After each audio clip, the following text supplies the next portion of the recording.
So here we go, afternoon competition about to go down. Moscow Red Legion taking on Chicago Aftershock here. Chicago Aftershock doing pretty well this year, third at the last event. And Karl Markowski trying to get to the snake off the break, and the Speed Demon himself gets shot off the break. So one down, and here comes Moscow Red Legion. Power playing on this snake side. Got Nick Sloviak and Chris Lasoy up here with me. Hi, Matty. How you doing? Pretty good. So Nick, you just played this field this morning here. How important is this snake side right now, especially for a team like Moscow trying to load it up here, knowing they're playing a guy like Karl Markowski from Shock? This is pretty big. I mean, it goes both ways. With playing Karl right, you want to key your guns up on him. I think he went a little too tall, too big going to that snake and got clipped in the arm or maybe the top of the loader. But if you're watching the Russians right now, you can see two bodies on your screen. What you don't see is the third body that, well, you see him now. He just got into the snake. So, I mean, we're looking to send three guys to the snake side every point to push down that snake. I mean, you want to get your first guy in there. It's really easy to make it all the way down the snake. And see the Russians, not on your screen, but losing one on the snake right now. So that's good for Shock. Unfortunately, AJ Law had to get shot right when I say that. But you want to really push down that snake side, and the Russians just did that. You get your first guy down there, and then your second guy's going to creep up behind him and get the shots on the front of those loaders in the face. Yeah, and Franck Chambon able to get it done over here on the snake side. So solid work by the star French players here who have come over to play for Moscow Red Legion. That was pretty much the starting lineup out the gate for this team. They had Alexander Bizon, Sushi, Kevin Klum, Loic Voulot, and Franck Chambon. So 18:39 to go. First strike goes to Moscow Red Legion. Brian McKenna, the last player left alive there, D side. So yeah, so not a great start for Chicago Aftershock. Kind of got chewed up by Moscow on this strong side, snake side. And as we've seen, you know, you can load up both sides. The D side's won points, the snake side's won a little bit more, I think, which I think is how this layout is. I think you're going to see a little more action towards snake side because people are putting more bodies on that side. But that D side that's open too, man. We've seen a lot of good plays down there. A lot of guys getting 3-packs when the guns turn over on that side. Yeah, I agree. I definitely think, and as a team, for practicing with as much practice as we've had on this field the last couple weeks, the snake side definitely has that edge. It seems like it's a little bit easier to get in there. And then your offense you can play in the snake side's a little bit better than the D side. You can get pinched on that D side pretty quickly from the snake. And that snake guy can just lay down, right? You know, where the Doritos, you just got to push into the bunker and hopefully live behind your gun on the Dorito side. Yeah, so, you know, on the matchups here, you know, the thing about Moscow Red Legion, a lot of people don't understand, man, these Tauntauns, they haven't had the success that I really feel that they could have. But, you know, Chicago Aftershock attacking, man, that's what they do really well. But now Shock is starting to cultivate a little bit more of a complex game, but we haven't seen them do it on a consistent basis enough times deep into the tournament to really start giving them the benefit of the doubt on that. They still got to prove that to us. Moscow Red Legion, man, those guys definitely have some consistency, and yeah, so man, this is gonna be a great game, man. I expect Aftershock to hopefully come back here, and definitely looking forward to a close match. We've seen some close matches today, seen some blowouts. 187 crew did not have a great day. They did not. No, so that kind of added to the blowout list. But pretty much those were the only blowouts. The 7-0 game they played against Damage, and then the 7-1 game they played against Dynasty. Yeah. But every other game was relatively close. Even the X Factor Dynasty game was kind of close in the beginning, but Dynasty ran away from it. It was, yeah. You can see X Factor kind of just, I don't know what it was. And it's even when we played them, they had some issues, you know, in the pit, and I know they're missing some guys, and there was some confusion just getting everything set, but they definitely let Dynasty run away with it. I think Shock losing a body, one body on the break, Brian McKenna taking the walk. The Russians, though, say if you can see him on your screen there. He got into the snake on the break, gets up there, and I don't know how he missed his shot on. Look at that move. The burst speed we were talking about earlier, Matty. Karl Markowski. God, Karl Markowski is just feasting out there. Got himself a 2-pack to blow open this side here. And he was there so quick, Matty. That he was like full body to the back corner, but still had time to blast the guy in the center. It was amazing. But that's why he's such a weapon. And he went the whole length of the field.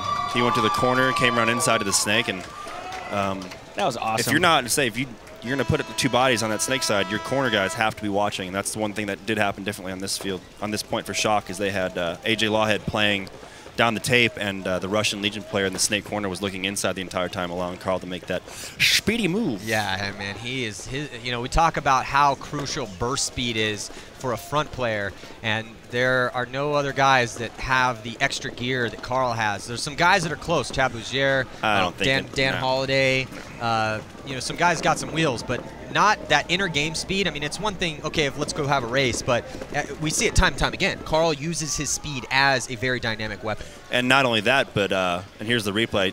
Look at that. Say heads up move. He's so fast he can't even keep up himself. Yeah. Well, you know what? And with this ground, for him to be able to use that speed with this turf, kicking on the dirt, but smart move, right? He knows, hey, I'm alive, right? Let's get to the next spot, and he gets that kill on the center guy, and you know that's the one thing like we were talking about when you saw the points there for the teams, right? Attacking and defense and closing and clutch. That's what Carl, Crystal's seen. That's what they're going to add to that, right? The attacking they've had. Yes. Right. They've been good at that for a while. For the last 2 years, right? Yeah. But they were one-trick pony. Yeah. But they're starting again. Exactly. But that's what we're going to find out. You know what I mean? Yeah. If they can add those crucial elements to the game, then they're going to start, potentially getting past the semifinals. They've at least made it that far now. And that's what hurt them in the last event, right? Totally. And it's just say it was who was it?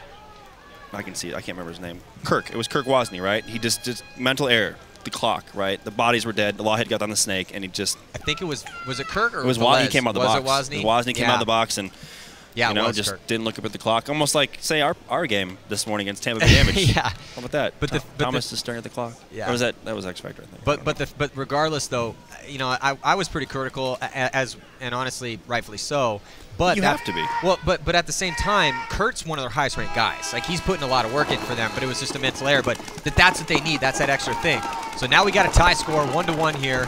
Moscow Red Legion loses Kevin Klum off the break.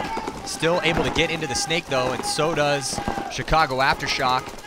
As they get Kirk Wozni, speak of the devil, he shall appear into snake 2, shooting crossfield. And he is backed up by, I believe that is that Lawhead? Yeah, yep. AJ Lawhead right behind him. Which is good to see. I like to see AJ moving a little bit more up the field, right? And I think this snake side definitely gives him a chance to do that. Back at MAO, you saw him going up the middle a lot, and so here, when you put him behind anybody in the snake side, making that number 2 guy, he can easily be a number 1. Yep. Of course, there's the curse of talking about the player too much. And I'm out. Well, there you have a good shot of the Russian player. That's twice you did it to him already. Really? Yeah, Kirk Wozni in the snake right there. Oh, well, I'm not going to talk about Kirk then. Someone else take over because I'll get him killed. Yeah, well, I mean, Kurt is in a real good position. Oh, but now it's going to be tough for him because that highway moves open. Here it comes. Yep. Moves coming down the highway. Kurt knows, though, and he puts his gun and he blasts him. It's kind of hard to live from that, though.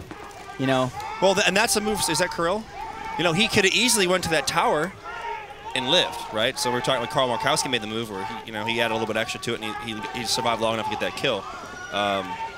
It's unfortunate, too, because Brian McKenna, I think that's him over there on the Dorito side, had made a good move. You see the Russian Legion player kind of trying to hunt him out, where he got into the Dorito 3, now going to the 50. Unfortunately, he gets picked up there, but he made a good move, was making progress on that Dorito side. But yeah, so right now, Sushi Pizon is trying to get things done over here on the snake side, all the way on to Chicago Aftershock side of the field. Just Aaron Tholey left alive in that back corner bunker on the D side, looking at 2 bodies. So all it means, what needs to happen for Tholey, try to win this point, is hopefully for him, Pizon makes a mistake. And he slips one in, yeah. Yeah, and then take it to a 1-on-1, then you got to win that 1-on-1. But the other player, Loic Villot, he's stuck in the back bunker, way back on the D side of the field. He has no idea what's going on. Yeah, I was wondering the same thing. I was like, why is he still back there? Well, that happened to us today, like Greg Sewers, and nothing like not to rag on these players, but with this, people are screaming. It's really hard to pick up what's going on. And right in the goggles. Tholey takes one, but.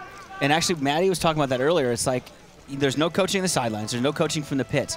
There is people coaching from the stands, but it's your friends. It's 17,000 people yelling. Your mom. And there's only a few people that you can actually hear. Mike Hinneman. You. Probably me? Yeah, you have a screeching voice. From outside. Screeching? Well, like in like a deep masculine way, Chris. Deep masculine screeching. Oh, thank you, bro. I was trying to say it. Right, pick up the pieces of my heart. But yeah, there's very few people you can understand. Maybe that's something we can do, like an auction. We can get you or Maddie to like coach for a game up here. Yeah, I don't see that happening. Maddie chains me. You get to see under the desk, but I'm chained to this desk right now. Chris, know your role, Chris. Know your role. Just kidding. I do know my role. Yeah, but I mean, with the way this field plays on that Dorito side, you're on your gun. Yeah, absolutely. So also, man, we are at CPX Sports Park here. There's the address and the number, and man, they got everything here. Walk on, woods ball, speed ball. They got low impact game, which is huge for up and coming players and kids. And then one of the best scenario games in the world, Living Legends. If you didn't get a chance to check it out this year, definitely head to CPX's website, check it out. So right now, 2-1 is the score, 15:20 on the clock. Moscow Red Legion slight lead over Chicago Aftershock, and we've seen this play out, man, the way it's been playing out. Snake side heavy, D side heavy, not much up the center because everyone has to commit to those strong sides. But I think that center maybe comes into play later on, as we've seen in events past. So we'll be right back after this.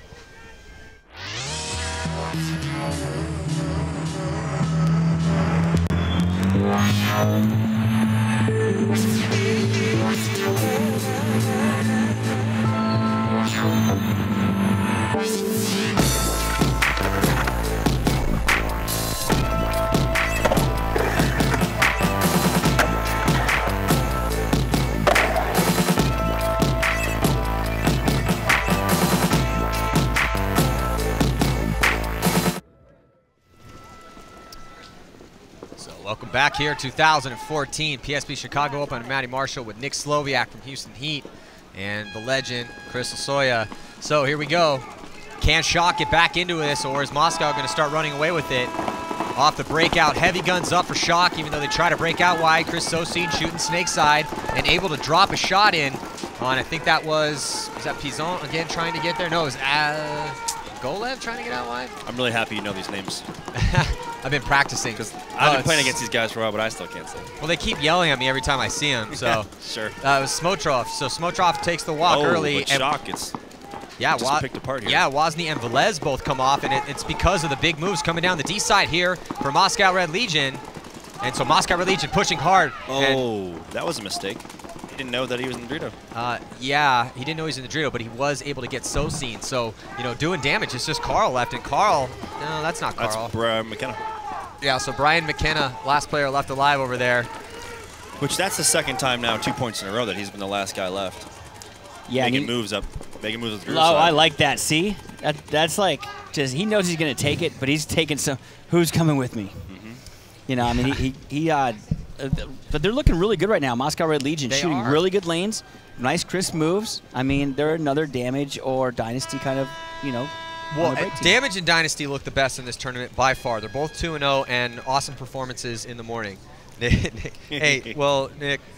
Spade to spade. Oh, 1-1. Sorry, spade to spade. Sorry about that. Yeah, so, okay. But no, hey, honestly, you guys don't look bad at all. But you are 1-1. You didn't have that loss. It was a close one, though, in that game that you guys played against Damage. Let's check out this replay here. But Moscow Red Legion sending their Russian line out. Look at this Planet Eclipse replay. And so there it is on the D side, cross the field, and you see the Russian player. He's going to dip inside.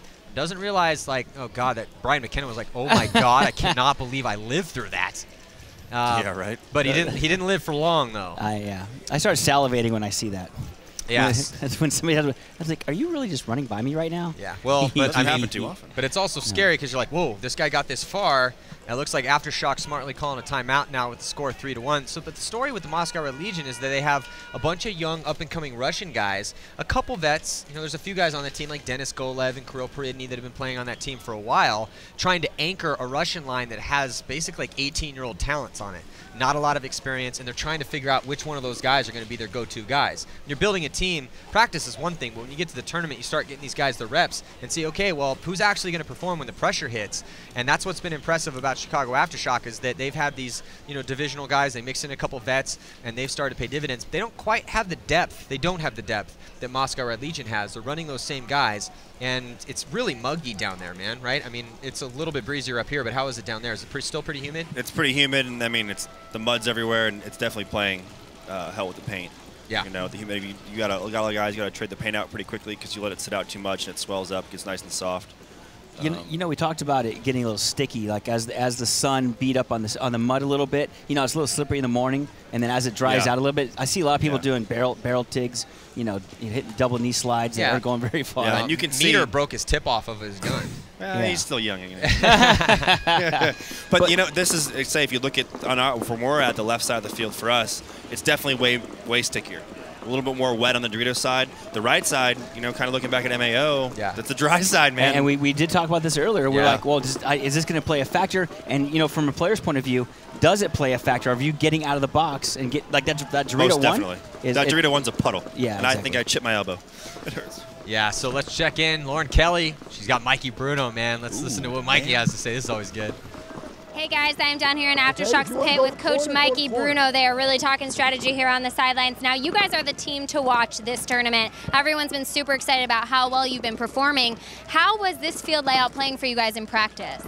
I mean, it was fine in practice. We just come out here, the mud screwed us up a little bit, and I had the guys practice this morning. I don't know. We'll get it together. We're just not looking too good right now. They're playing pretty good. When you have these environmental hardships to deal with during the tournament, what can you do to try to overcome them? Just call timeout and talk to the guys and just calm them down. You know, we were a little flustered the first couple points. We're all right. I'm not tripping about it. All right, so how important is that team morale going into a point to make sure you can come back? I mean, it seemed like they were pretty pissed before you called that timeout. They're a little frustrated in some of the stuff going on that they did. It's our own mistakes. So once we could get that corrected, Russians are playing good though. You know, we practice them all weekend, and they know what we're going to do. We know what they're going to do. We just have to execute it. All right, we'll see if they can execute it. It is Aftershock versus the Russians. The Russians are up 2 points, 3-1. We'll see if Aftershock can come back. A calm and collected Mikey Bruno, even though they are down 2 points. And Nick Sloviak, who used to play on Mikey's team, is in utter shock. Good word. That was impressive. He has the biggest neck vein I've ever seen in my life. Yeah. Yeah. I'm scared of that. I'm scared of that dude, too.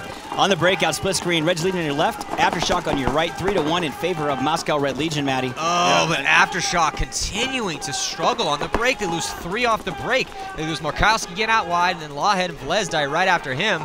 And here comes Moscow just charging down this snake side and just making short work of Chris Sosine. Just one player left alive. I think it might be Brian McKenna again, and who gets just obliterated out of that spot. So poor Brian McKenna has just been getting back massage after back massage over there.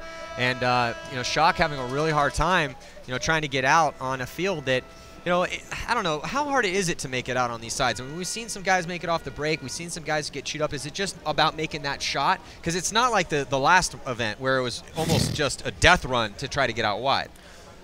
Yeah, I mean, I say granted for us, because we were on the Challengers field, the last event, it was a little different because it was really nice.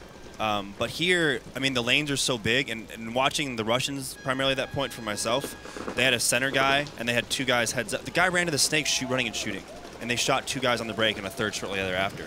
And Shock's not committing that body. I mean, they got AJ Lawhead was shooting straight on and lost that gunfight, you know, and then there was no offense and very little defense from McCann cross field. So they gave the Russians that snake that point, and these lanes are huge, right? Yeah. And then you just got to make it count on the break. Yeah, well, Russians definitely making it count. We're going to be right back after this. Don't go anywhere.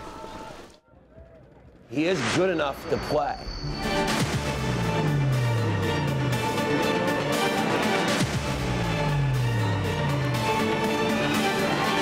I'm an aggressive person, still to this day. Anytime I play, even if I play Call of Duty, I'm running at you nonstop.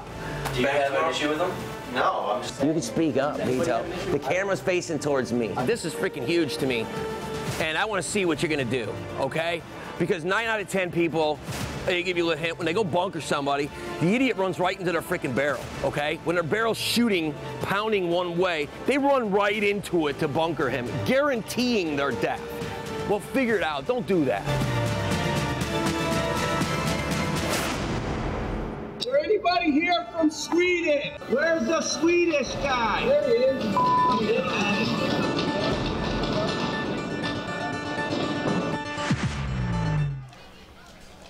Season one of the roster will be going down Sunday during the lunch break. And man, I love the roster. A little jaded, obviously, because I've voiced the series, but it's always such fascinating stories. So let's see if Shock can get it back here, or is it going to be Moscow Red Legion continuing to put a beating here on Chicago Aftershock? Right now, a little bit more conservative break for Moscow. They spread the field wide, and then here comes Chicago Aftershock pushing up that D side.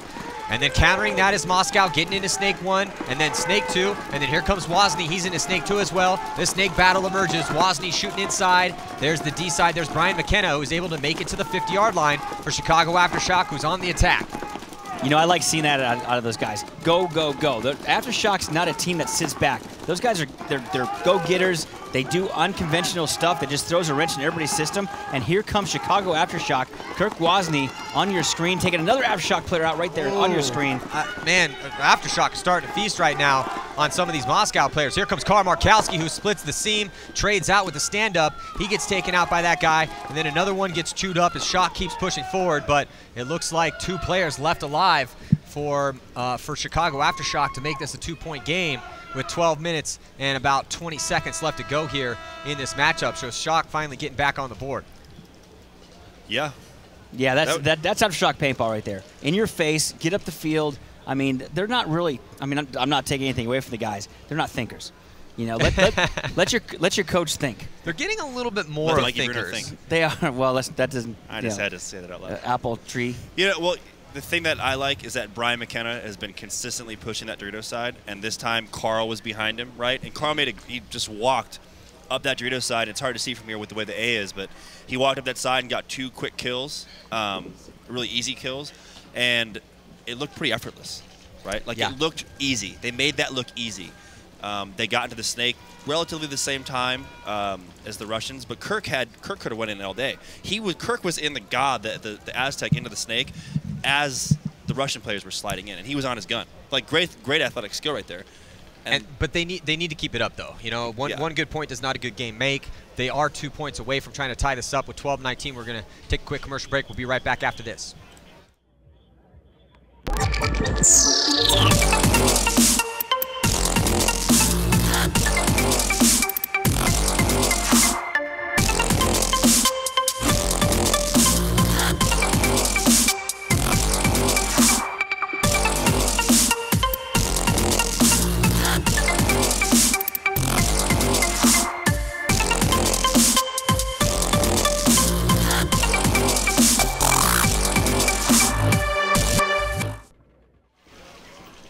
So we are about halfway through the first day of competition here at the 2014 PSP Chicago Open. Chicago Aftershock 2 points away from trying to tie this game up. Moscow Red Legion looking pretty good, though. You know, both these teams have great stories. Lucky for us, like I was saying before, Planet Eclipse been following around Chicago Aftershock this season. They are the stars of the roster, one of their factory teams. And Moscow Red Legion, they have a great story, too.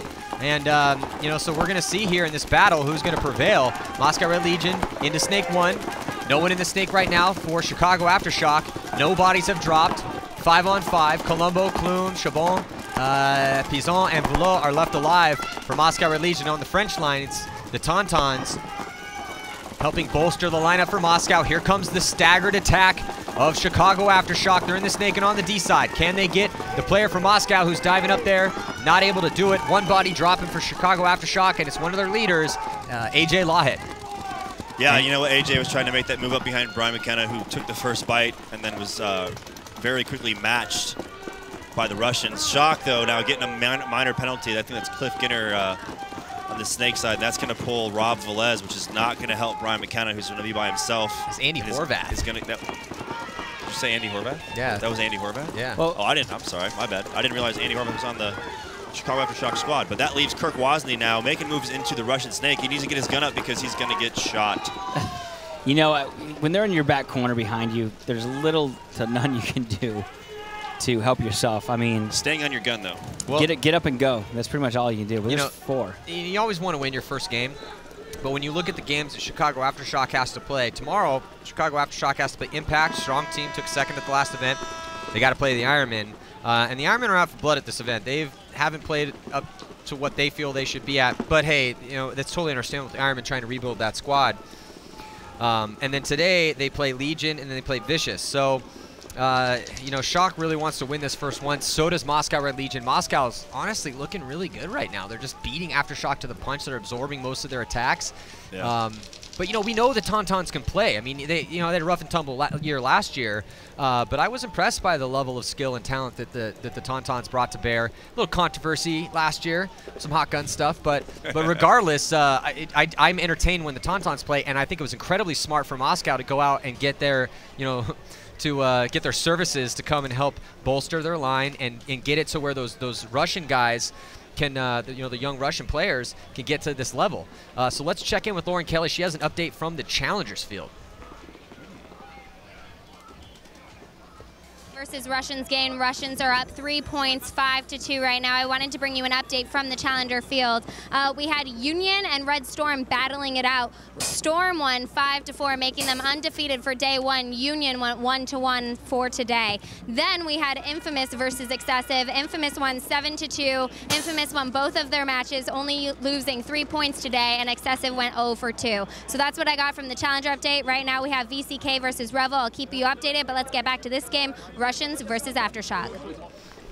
Thanks for that update, Lauren. And yeah, so Infamous going 0-2, we expected that. Excessive with their new bolstered lineup, I thought they'd be doing better than they are, but you know, the road's long when you have to rebuild your team. So, but they went 0-2 again today. So Infamous 2-0, Excessive 0-2. Red Storm, surprisingly, 2-0. Good for them. They're a pretty good team. Yeah. They've got some pretty decent players in that team. I think a couple of their players have jumped back and forth from the Russian Legion throughout the last couple seasons, too. So the score 5-2 right now, 10 minutes and 50 seconds to go. And on the breakout, Moscow Red Legion getting into Snake 1, not losing any bodies. Chicago Aftershock, they lose 1. And they lose Brian McKenna, who's been their attacker this entire time, this entire event, going down the Doritos side. Although the Russians, hey, they lose a body as well. Getting checked out in the Snake right now by the ref. You see Shock, Philip, Demir, the Russian Legion Snake player. You know, the one thing I'm noticing is, as much as we've been talking about Shock being the attacking team, they took the Snake only 1 point on the break, and that was Carl Markowski. He got shot and they haven't done it. They've put some pretty heavy guns with Chris Sosine, and if it's Cliff or Brian going out to that Doritos side cannon, they really haven't been capitalizing on it because the Russians have been taking the Snake every point on the break. And we found out early when we played Tampa Bay Damage that if you're going to take that Snake, take it. You better set up something. As Shock loses their Snake player, AJ Lawhead comes out, you better figure out something to stop that guy, because right now the Russian Snake player is uncontested and he is going to work. Well, they are losing the Snake battle. I mean, that's kind of been the story of this game. One, Shock's losing bodies off the break, definitely losing too many guys out of their bunkers, and then most importantly, like you're kind of just highlighting there, they really haven't had a dominant Snake presence, which when you have Carl on the team, you got guys like AJ Law. I mean, they have players that they could be funneling this way, but I don't know if they got scared after losing the body off the break in that first point. Yeah, I mean, they need to be, if the Russians are doing it and you're not stopping them, you need to be matching them. You need to get those, you need to filter those guys in, and it looks like right now, with the exception of Kirk Wozniak, who's gotten in there a couple times, they've been waiting for the Russians to get in there and then have tried to make their moves, and unfortunately they're not producing any kills either in front of them or across field, and they need to be doing that. And it's just, exactly, and it's blatantly apparent with the score sitting the way it is right now. So not looking good for Chicago Aftershock here. Looking really good for Moscow Red Legion. We'll be right back after this.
We are here at CPX Sports for the 2014 PSP Chicago Open. Matty Marshall alongside Nick Sloviak from Houston Heat and Chris Lasoya. So there is still some time left, 8 minutes and 46 seconds to go, but Moscow Red Legion boys, they're 1 point away from victory, and not only that, but they're just outclassing Chicago Aftershock right now.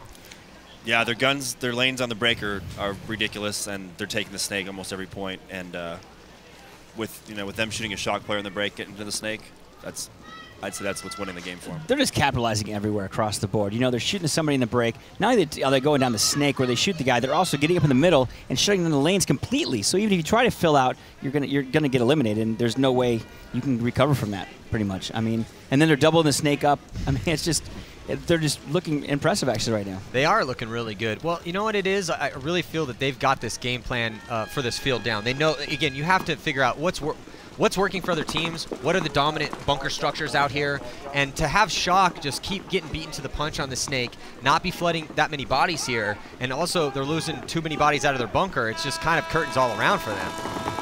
And split screen breakout. Red Legion on your left, Aftershock on your right, up 6-2. This could be curtains. Oh, look at this move by Karl Markowski, though. And Karl Markowski takes that center tower on the break on the Snake side, and they take the Snake on the break as well. Both teams, I think, lose a body on the break, so it's 4-on-4, but with Shock being in the Snake and Karl being in the center of the field to shut down that Snake lane, he almost wants that Snake guy to go. Oh, look at this. Wozni just feasting cross field. Nice job. And look at this move, though. No one looking at Wozni, or sorry, no one looking at, is that Colombo? So Colombo, huge move down the Snake side. He owns Markowski in the gunfight, and that's the problem with going up to that bunker for Karl, is that Karl's living by his gun. It's kind of a treacherous spot, and Colombo was able to win that gunfight, make the most of it, and then seal the deal on this game, running Wozni down. So Chicago Aftershock's going to have to go back to the drawing board with their game plans. Not enough pressure on the Snake. Did see a little bit of punch down the D side, Nick, but yeah, Brian McKenna was doing a good job there. But that being said, not enough. Especially when if you don't have an attack on the Snake side, you're doomed. You are doomed on this layout. And it's not just with one player. You have to have 2, if not 3 guys, because I mean, I don't know if I think it might have been AJ Lawhead who got shot behind Wozni and the Snake there, but you get someone that far up the Snake into the 50 Snake, you got to come behind that guy and look for the guys that your Snake guy is applying pressure to, or the people that are applying pressure to him, to look for him. And I guess we've got a replay coming up. Let's check it out. Yeah, 4-pack for Colombo, 7 confirmed kills for him. Here comes the move from Colombo after he shot Karl Markowski, and Wozni had no idea. And that's a quick, awesome play by Colombo, because as soon as he shot Karl, he already had sized it up. He knew that Wozni was going to be looking cross field because Karl was watching in front of him. Yeah. So that's a heads-up play right there. Very smart. And he knew that the guy was dead behind Wozni, that Shock had already lost a body. And you know what? You can't lose those second and third guys that are deep on that side. Well, nice work by the French guys that have come on to Moscow Red Legion to bolster their lineup. 6 for Chambon, 7 for Colombo, Klum 2, Pizan and Velo all got 4 each. Some kills for Shock too. Markowski 6, Lawhead 6, but just not enough, man. It's game plans right now, execution, no punch on the Snake side. Nice job by Moscow. Let's check in with Lauren Kelly. She's down on the sidelines. Hey guys, I am down here with Kirill Peridny from Moscow Red Legion. Congratulations, you guys just beat Aftershock 7-2. You guys really fought to get back here on the Champions Field. Coming into your first champion bracket tournament of the season, how did you prepare? Well, we knew, especially on the example of another Moscow team, that it's not going to be easy over here at all. We saw our bracket and we knew that we're going to be playing against the young and active teams. So that's why during the preparation we were having like a couple of the game tactical elements when we need to play against the fast active guys. Yeah, so plus maybe that was like a little good thing for us because we practiced against the Aftershock last weekend. But also guys practice against us, and they were also supposed to make like some homework, and some classes. But obviously, looks like we were a little more successful in making this. So yeah, unfortunately for Aftershock, we beat them, but guys were fighting really good, and believe me, they gonna show like some really outstanding matches over here because this field is super active, and those guys are such kind of the team that knows how to play that. Seeing as how you did practice them just a couple of weeks ago, were you expecting it to be a closer match? Were you surprised it was such a blowout? Yeah, we were expecting this match to be much closer, but I believe because of the mud, because of the rains, Aftershock guys couldn't be so quick as they are really. So that's why they were stuck in the mud and we were just killing them. Definitely. Well, congratulations again, Moscow Red Legion beat, thank you, Aftershock 7-2. Next up, we are going to have Impact versus Vicious. That'll be a good one, so stay tuned.